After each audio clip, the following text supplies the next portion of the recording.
Good day mga katoyong. So nandito tayo sa rooftop Toyong TV syempre. Mga ARPC dyan. So nandito tayo para mag-abang ng kalapati natin. So wala pang dumarating. Naabangan natin sila para sa second laps. Lima yung naka-entry natin. So, abangan natin sila. Mula sila sa Rojas, Mindoro. So ayan mga tropang kalapatids, tropang ARPC ko dyan. Alam ko nag-aantay kayo katulad ko. So maganda yung panahon. I'm sure makakauwi yung mga ibon natin. Tingnan nyo yung panahon na yan. Napakaganda, makulimlim. Medyo mahangin nga lang kasi mataas ang loop ko. Nasa 4th floor ako.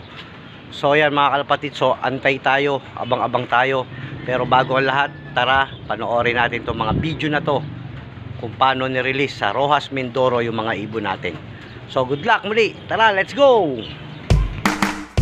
So ayan nga mga kalapatids, pinakawalan na 6:30 in the morning, Rojas, Mindoro yung ating mga ibon. So good luck mga tropang kalapatids, mga kaibigan ni Toyong.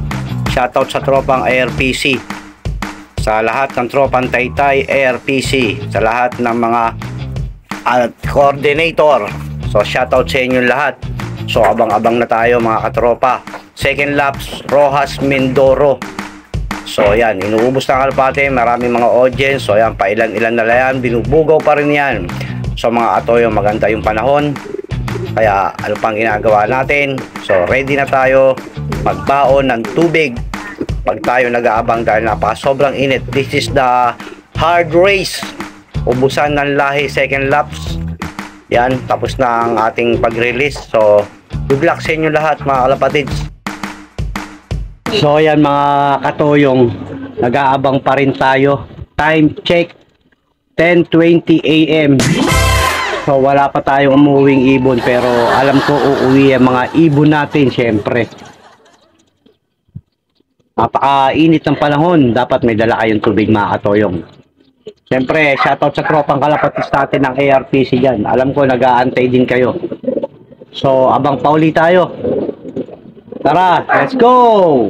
Mga katoyong, syempre nag-aabang ulit tayo ng mga ibon natin. Time check is 3:30 PM. So wala pang umuwi sa ibon natin. Meron pa tayong isang oras at kalahati syempre. So huwag tayo mawala ng pag-asa. Alam natin at babalik yan. May tiwala tayo sa mga ibon natin. So ate pa tayo. So yan mga katoyo, nagbabalik. So 5:10. So yun ang kinalulungkot natin, pero okay lang kasama sa mga race natin yung mga ganyang nawawalang ibon. Pero di pa rin tayo nawawala ng pag-asa kasi alam natin uuwi sila. Pwedeng bukas, sunod na araw o sa susunod pang araw.